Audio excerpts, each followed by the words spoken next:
মা মা ও মা। কি বাবু, তুমি আজ টিউশনি থেকে এত দেরি করে বাড়ি ফিরলে?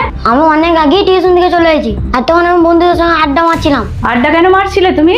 আমার সব বন্ধুদের কাছে ফোন আছে, খালি আমার কাছে ফোন নাই। ফোন না দিলে আমি স্কুল যাব না। কি, তুমি ফোন নেবে? তোমার বয়স কত হয়েছে যে ফোন নেবে? তুমি জানো না তোমাকে খেয়ে দিয়ে স্কুল যেতে হবে? আমি কিছু জানি না, আমাকে ফোন কিনে দিতে হবে, নাহলে আমি খাবোও না, কিছুও না, আপনি স্কুলে যাব না।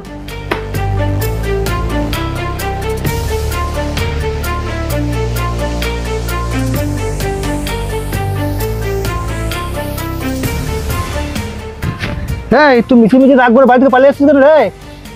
হ্যাঁ, বাড়ি থেকে পালিয়ে আসছিস কেন? তো আমাকে না ফোন কিনে দিলাম, খাবোও না, স্কুলে যাব না। এ তুই হবে না, তোকে স্কুলে যেতে না, চল বাড়ি চল।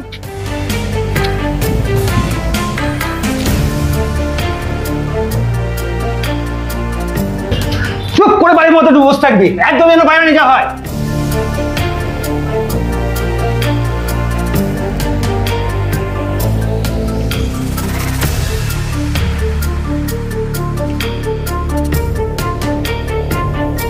বাবু, ভাত দিয়েছি, খাবি আয়। না, আমি খাবো না।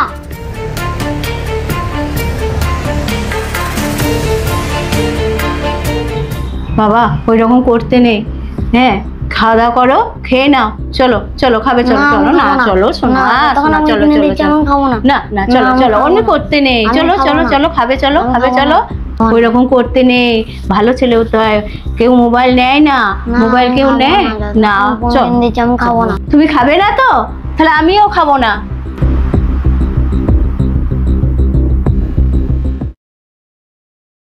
কি গো, বাবু ভাত খেয়েছে?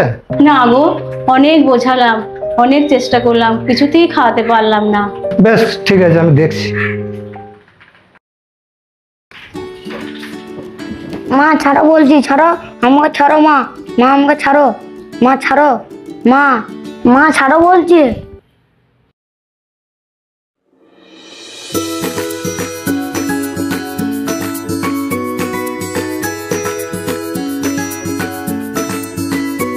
তুমি আমার শোন না বাবা, তুমি আমার ভালো বাবা, আই লাভ ইউ বাবা। আজকে আমি ভাত খাবো বাবা, আজকে আমি স্কুলে যাবো, ভাত খাবো, আই লাভ ইউ বাবা। দেখ বাবু, তুই যা চেয়েছিস তোকে তাই এনে দিয়েছি। এরপর থেকে ভালো করে লেখাপড়া করবে আর ঠিক মতো খাওয়া দাওয়া করবে, ঠিক আছে? হ্যাঁ বাবা। কি ব্যাপারে তোর? এক সপ্তাহ হয়ে গেল স্কুল যাচ্ছিস না। স্কুলে স্যার গার্জেন কল করছে, টিউশনির স্যার বাড়িতে এসে বলে যাচ্ছে তোর পড়াশোনা করবি না। তুমি তো বকো না তো।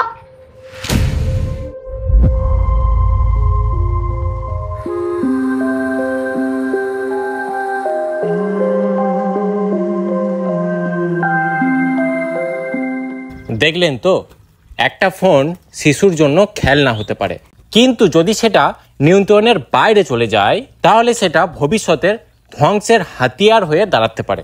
বাচ্চাকে ভালোবাসা মানে সব দাবি পূরণ নয়, বরং তাদের ভবিষ্যৎ গড়া, এটাই আসল দায়িত্ব। আর আজকের দিনে মোবাইল ফোন শুধুমাত্র যোগাযোগ করার মাধ্যম নয়, এটা একটা নেশার মতো হয়ে উঠেছে, বিশেষ করে শিশুদের জন্য। আর মোবাইল ফোন বাচ্চার হাতে মানেই বিশেষ করে তাকে একটা আসক্তিকর দরজা খুলে দেওয়া, যার ভেতরে না আছে সময়ের বোধ আর না আছে সম্পর্কের মূল্যবোধ। তাই আসুন, সন্তানদের হাতে প্রযুক্তি দেওয়ার আগে তাদের মানসিকতা, বয়স ও নিয়ন্ত্রণ ক্ষমতা বুঝেই আমাদেরকে সিদ্ধান্ত নেওয়া উচিত। ভালোবাসি বলে সব কিছু দিয়ে দিতে নেই, বরং ভালোবাসি বলে সঠিক পথ দেখানো উচিত। কি ঠিক বললাম তো?